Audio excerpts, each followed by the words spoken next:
All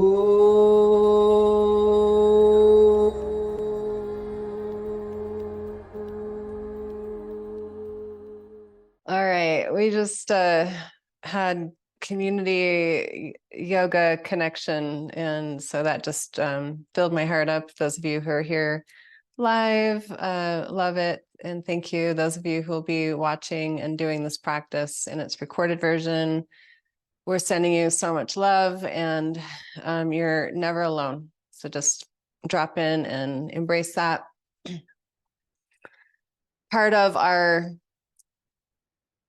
storyline as we step into the empowerment series, which is about the Shiva Nataraj, the form of Shiva who is the Lord of the dance, and he's here to my side.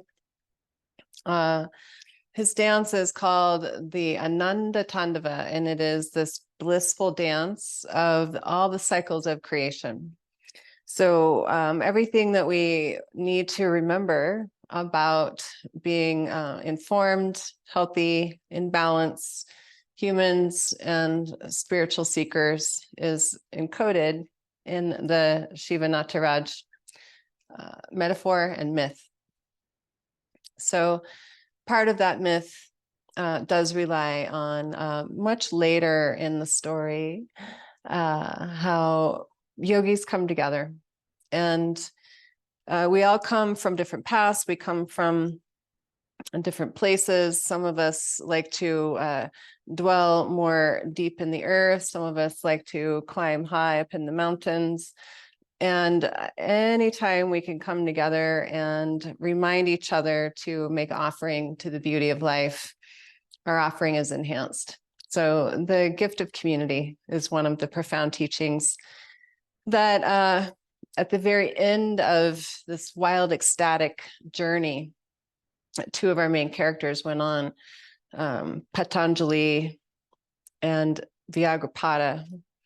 At the very end of their story, when they got to see, well, not the end, there's never the end, but when they got to really see Shiva come out from the one to really dance this ecstatic, blissful dance, and just, it was everything they'd ever imagined, Shiva had a little message for them.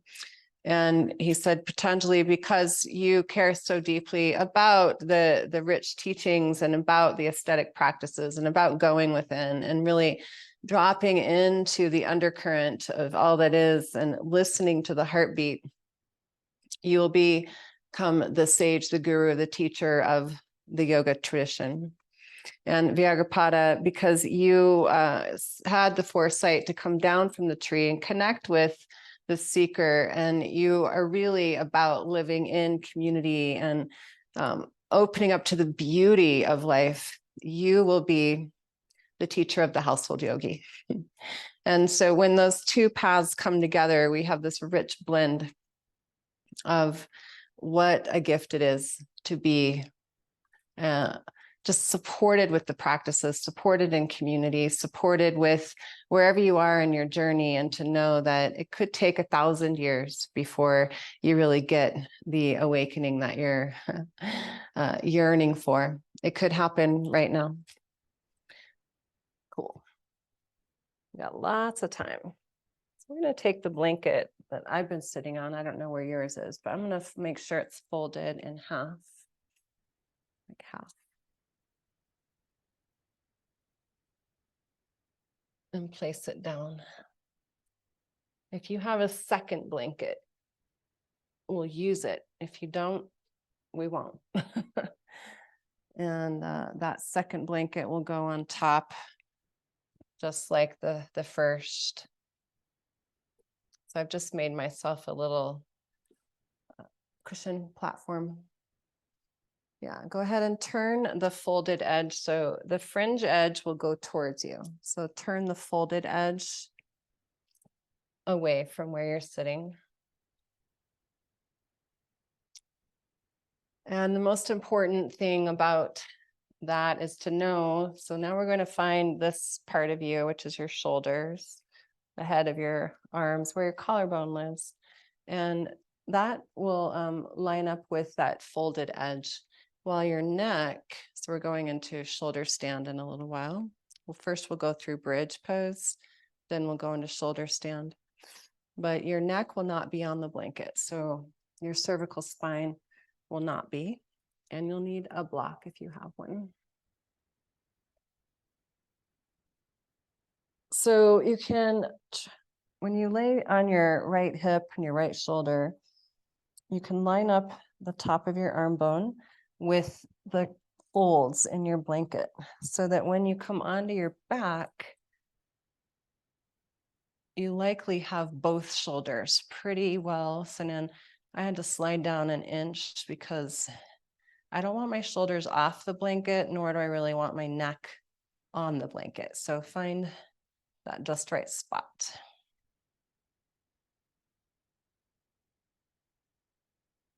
Yeah. And then just for a moment, we'll take the arms and find a place where you could drape them like cactus arms, where the heart space can really open. A little bit of support below.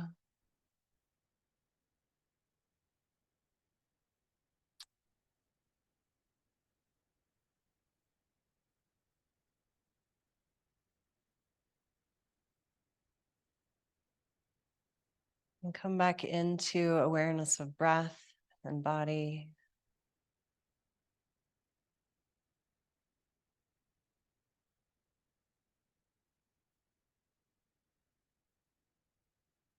Take your feet much wider than your hips. And take the left knee towards the right heel, windshield wiper twist. And we'll tick-tock that from right to left, right knee towards left heel.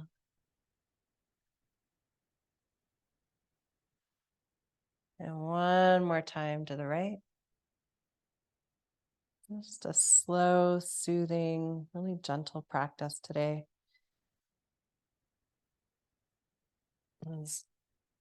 I don't know about you, but I am in a pretty big dissolution phase in my life, and I'm not quite sure I've risen from my ashes yet, but I'm going to let myself really slow down and heal.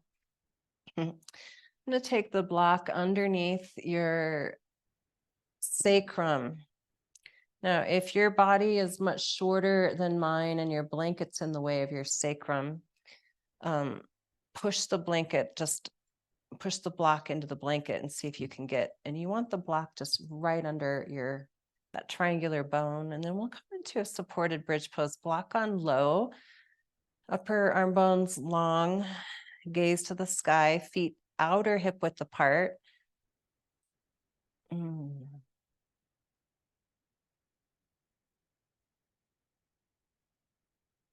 When you lift your fingertips to the sky, can you press the backside of your triceps and your upper shoulders into the blanket? Now, right behind your eyes, behind your Shiva gaze, press your skull into the sticky mat. And the front of your neck will tone. This is very good for your thyroid gland.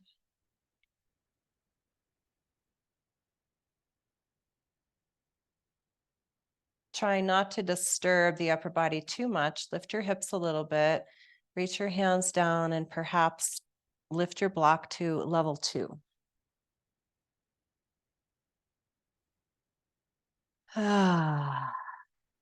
So here we are with the head below the heart, a mild inversion. Soften your eyes, your jaw. And once again, feel the back of the triceps pressing, your upper shoulders pressing into the blanket, and the back of your eyes through your skull. And even the inside edge of your knees and your ankle pressing down on the inside of your foot.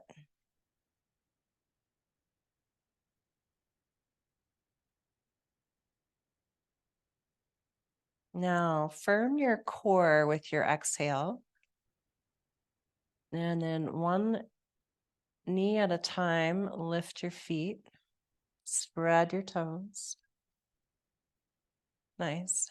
Now, if you'd like, you can come into a supported shoulder stand where that block will stay, will remain. Steady support under your hips, or you can really trust the energy that's moving from your upper palate through the back of your skull, your shoulders, your arms, and lift up into a shoulder stand.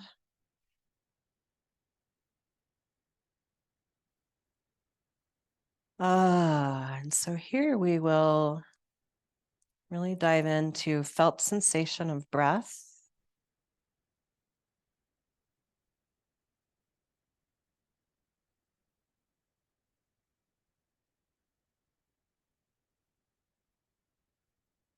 And in this shape, it may be easier to actually feel that sacred pause between inhale and exhale. And that pause between exhale and inhale.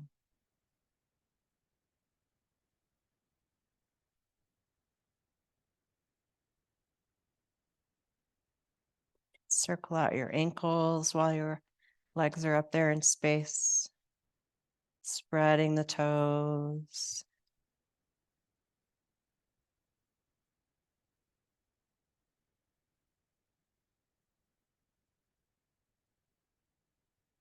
Yummy, yummy, yummy.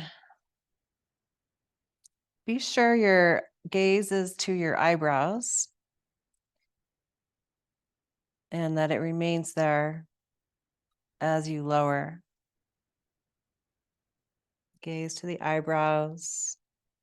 Help yourself slowly down to that block and then navigate 1 foot at a time to the earth. Om